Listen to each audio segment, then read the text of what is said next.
Friend, आप सभी का स्वागत है एबीसी कोचिंग यूट्यूब चैनल में। इस वीडियो में क्लास 9 सब्जेक्ट हिंदी के most important BBI objective question देखने वाले हैं, जो कि आपकी बोर्ड परीक्षा के लिए काफ़ी महत्वपूर्ण है। तो सभी छात्र अंत तक बने रहें। बताए गए सभी क्वेश्चन व आंसर को अपने कॉपी में नोट कर लीजिए। एग्जाम से पहले इसको अच्छे से आप लोग को रिविजन कर लेना है। और बच्चों, वीडियो को लाइक अपने सभी दोस्तों के साथ आप लोग शेयर करेंगे। और चैनल पर पहली बार आए ना तो आप सभी से रिक्वेस्ट है चैनल को सब्सक्राइब करने के साथ बेल आइकन को प्रेस जरूर कर लीजिएगा। चलिए बच्चों, क्वेश्चन की ओर चलते हैं। देखिए, सबसे पहला प्रश्न आप लोगों का दिया गया है कि निम्नलिखित गद्यांश को ध्यानपूर्वक पढ़कर उसके दिए गए प्रश्नों के सही विकल्प चुनिए। तो देखिए, यहाँ पे गद्यांश दिया गया है। गद्यांश को मैं पढ़ के आपको बताता हूं। देखिए, लिखा है कि भारतवर्ष सदा कानून को धर्म के रूप में देखता आ रहा है।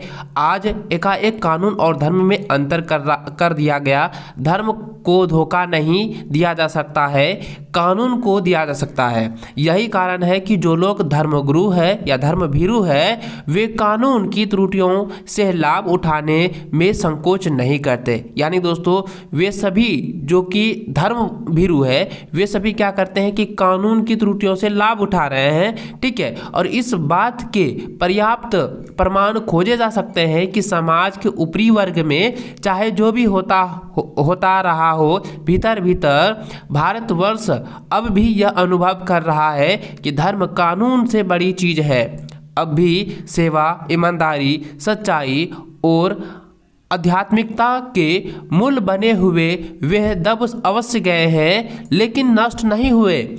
आज भी वह मनुष्य से प्रेम करता है, महिलाओं का सम्मान करता है, झूठ और चोरी को गलत समझता है, दूसरों को पीड़ा पहुंचाने को पाप समझता है। हर आदमी अपने व्यक्तिगत जीवन में इस बात का अनुभव करता है। तो इस गद्यांश को हम लोग अच्छे से पढ़ लिए हैं। चलिए अब इससे रिलेटेड जो प्रश्न दिए गए उसको देखते हैं। तो देखिए, यहाँ पे सबसे पहला प्रश्न दिया गया है कि इस गद्यांश की उचित शीर्षक क्या होगा। तो बच्चों, मैंने आपको जस्ट अभी बताया, पढ़ा है आप लोगों ने गद्यांश को। तो देखिए, इसमें साफ साफ दिया गया था कि कानून और धर्म। तो कानून और धर्म के बारे में यहाँ पे सारा चीज बताया हुआ है। तो इस गद्यांश का जो शीर्षक होगा वो कानून और धर्म हो जाएगा। ऑप्शन 1 इसका सही आंसर होगा।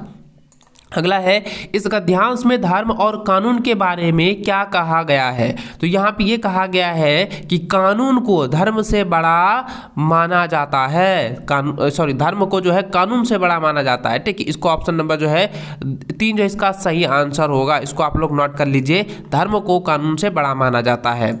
अगला प्रश्न तीसरा नंबर है कि कैसे लोग कानून की त्रुटियों का लाभ उठाते हैं। तो इसका आंसर होगा धर्मभीरु लोग। ऑप्शन नंबर 3 इसका सही आंसर होगा। अगला है, धर्म का विशेषण रूप क्या होगा। धर्म का होगा धार्मिक। ऑप्शन नंबर 2 इसका सही आंसर होगा। अगला है, ईमानदारी कैसा शब्द है। ईमानदारी जो है संज्ञा शब्द है। ठीक है, ऑप्शन नंबर 1 इसका सही आंसर होगा। अगला सवाल दिया गया है कि इस गद्यांश को आप लोगों को ध्यानपूर्वक पढ़ना है और इससे रिलेटेड जो प्रश्न पूछा जाएगा उसको आप लोगों को जवाब देना है। तो इस गद्यांश को जो है वीडियो को स्किप कर लीजिए, इस गद्यांश को आप लोग अच्छे से पढ़ लीजिएगा। चलिए अब इसके क्वेश्चन के चलते हैं। तो देखिए, यहाँ पे जो है गद्यांश का जो है प्रश्न दिया गया है कि शास्त्री जी किस तरह के परिवार में पैदा हुए थे। इसका आंसर होगा सामान्य परिवार में पैदा हुए थे। ऑप्शन 2 इसका सही आंसर होगा। अगला है, शास्त्री जी देश के कौन सा महत्वपूर्ण पद पर रहे। तो इसका आंसर होगा प्रधानमंत्री पद पर रहे थे। तो ऑप्शन नंबर 4 इसका सही आंसर होगा। अगला है, शास्त्री जी बापू से प्रभावित होकर कब अपनी पढ़ाई छोड़ी। तो इसका आंसर होगा सन 1921 में। ठीक है, ऑप्शन नंबर 3 इसका सही आंसर होगा। अगला है, हमारे देश के स्वतंत्रता संग्राम में शास्त्री जी कब प्रवेश हुए थे। तो इसका आंसर होगा 17 वर्ष की उम्र में प्रवेश हुए थे। ऑप्शन नंबर 3 इसका सही आंसर होगा।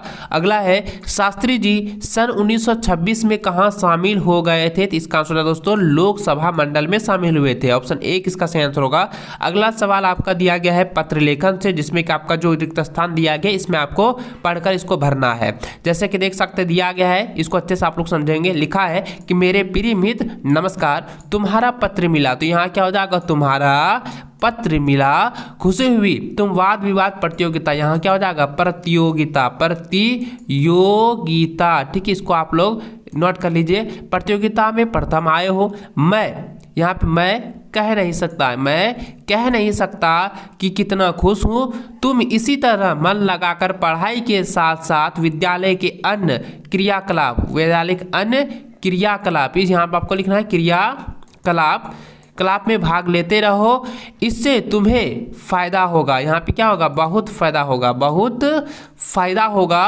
अब प्रांत करता हूँ तुम्हारा अभिन्न मित्र अनुराग। तो इस लेटर को हम लोग अच्छे से भर लिए। चलिए अब इसके डायरेक्ट क्वेश्चन के जो दिया गया है ऑप्शन उसको मैं बता देता हूँ। देखिए 11 का हो जाएगा ऑप्शन नंबर 3, 12 का हो जाएगा ऑप्शन 2, 13 का हो जाएगा 2, 14 का हो जाएगा 1 और 15 का हो जाएगा 3। इस तरीके से आप जो है कर लीजिए और इसको आप लोग अच्छे से भर लीजिएगा। और देखिए यहाँ पे क्या है कि ऑप्शन देखने की जरूरत नहीं पड़ेगा क्योंकि पत्र लेखन बहुत ईजी होता है और इसी प्रकार से आपका एग्जाम में दिया जाएगा, सेम टू सेम रहेगा। ठीक है, चलिए आगे बढ़ते हैं। अगला सवाल दिया गया है चौथा नंबर, अगला क्वेश्चन है कि हाथी बहुत पहलवान होता है, इस वाक्य में कौन सा विशेषण है। तो देखिए यहाँ पे हाथी का गुण जो है पहलवान बता रहा है, सॉरी बलवान बता रहा है, यह हाथी का गुण को यहाँ पे बोध कर रहा है। तो यहाँ पे क्या हो जाएगा, गुणवाचक बोधक। ठीक है, तो गुणवाचक वाक्य हो जाएगा, विशेषण हो जाएगा ऑप्शन नंबर 1 इसका सही आंसर होगा।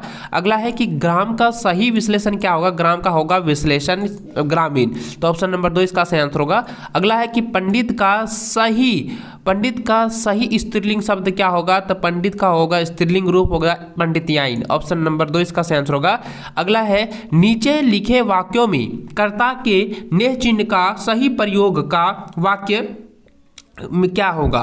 तो सही देखिए कर्ता ने चिन्ह का सही प्रयोग किस वाक्य में होगा बच्चों, तो यहाँ हो जाएगा राम ने रोटी खाई, ऑप्शन नंबर जो है 2 इसका सही आंसर होगा। और याद रखें दोस्तों कि कर्ता के नेह चिन्ह जो होता है वो हमेशा क्या होता है, भूतकाल वाला शब्द में प्रयोग किया जाता है, इसको आप नोट करिएगा। ठीक है, चलिए आगे बढ़ते। अगला दिया गया है इनमें से सूर्य का पर्यायवाची कौन नहीं है। तो इसमें दोस्तों इसका आंसर होगा रत्नाकर। रत्नाकर जो है ये सूर्य का पर्यायवाची शब्द नहीं है।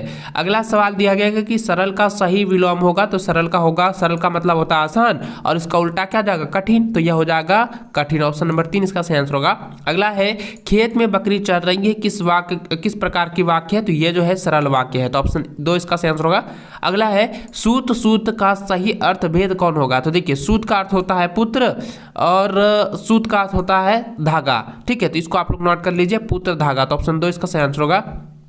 अगला है नीचे दिए गए वाक्यों में संयुक्त वाक्य का सही उदाहरण कौन सा है। तो बच्चों संयुक्त वाक्य का सही उदाहरण होगा गीता गा रही है और नाच रही है। ठीक है, यही इसका आंसर होगा। अगला सवाल है घी के दिए जलाना मुहावरे का सही अर्थ होगा, तो इसका आंसर होगा खूब खुशियां मनाना, ऑप्शन नंबर 2 इसका सही आंसर होगा। अगला सवाल है कि सेवक कर स्त्रीलिंग रूप होगा, तो सेवक का होता है सेविका। ठीक है, सेवक के क्या हो जाएगा, सेविका हो जाएगा, ऑप्शन 1 इसका सही आंसर होगा। अगला है लड़की का बहुवचन होगा, तो लड़की का बहुवचन होता है लड़कियां, ऑप्शन नंबर 3 इसका सही आंसर होगा। अगला है कि समाज का सही विशेषण रूप होगा, तो समाज का सही विशेषण क्या होगा, सामाजिक, ऑप्शन नंबर 2 इसका सही आंसर होगा। अगला है मां के मारने पर बच्चा रूठ गया, यह किस प्रकार का वाक्य है। तो यह दोस्तों मिश्र वाक्य है। ठीक है, नोट कीजिए, यह मिश्र वाक्य, ऑप्शन नंबर 2 इसका सही आंसर होगा। अगला है इनमें से पृथ्वी का पर्यायवाची शब्द कौन नहीं होगा, तो सरिता, सरिता जो है पृथ्वी का पर्यायवाची शब्द नहीं है। ठीक है, इसको आप लोग नोट कर लीजिए। अगला सवाल है कि कर्ता कारक ने चिन्ह का प्रयोग किस काल में होता है। मैंने अभी जस्ट बताया ना कि भूतकाल में होता है। भूतकाल के जितने भी वाक्य होते हैं ना उसमें जो है कर्ता के यानी कि कर्ता कारक के जो है ने चिन्ह का जो है प्रयोग किया जाता है, तो ऑप्शन 1 इसका सही आंसर होगा। अगला है एड़ी चोटी का जोर लगाना मुहावरे का सही अर्थ क्या है, तो इसका अर्थ हो जाएगा बहुत मेहनत करना, ऑप्शन नंबर 2 इसका सही आंसर होगा। अगला है सत्य का सही विलोम शब्द होगा, तो सत्य क्या होता है, असत्य। ठीक है, तो ऑप्शन नंबर हो जाएगा 1 नंबर। ठीक है, इस सही आंसर होगा। अगला सवाल है कि छात्र का सही अर्थ भेद, तो छात्र का होता है आश्रय और छात्र का होता है विद्यार्थी, तो आश्रय विद्यार्थी हो जाएगा, तो ऑप्शन नंबर 2 इसका सही आंसर हो गया। अगला प्रश्न है नीचे लिखे वाक्यों में शुद्ध वाक्य कौन सा होगा, तो इसका आंसर हो जाएगा दोस्तों उसने आम खाया था, ये जो है शुद्ध वाक्य है। ठीक है, इसको आप लोग नोट कीजिए। अगला है ताजमहल भारत की धरोहर है, ताजमहल जो है भारत की ऐतिहासिक धरोहर है, तो ऑप्शन नंबर 1 इसका सही और सटीक आंसर होगा। इन सभी क्वेश्चन को आप एग्जाम से पहले रिवीजन आप लोगों को 100% कर लेना है। अब ये नहीं कि सिर्फ एक बार पढ़ लिए तो हो गया, आपको जितना हो सके उतना आप लोग रिवीजन करना है, क्योंकि मैं जितना भी आप लोगों को वीडियो प्रोवाइड करा रहा हूं ना उसी में से आपका एग्जाम में क्वेश्चन देगा, इससे बाहर एक भी नहीं आने वाला है। मैं गारंटी के साथ कहूंगा, ये दावे के साथ कहता हूं, इसलिए आप लोग इसको अच्छे से आप लोग तैयार कर लेना।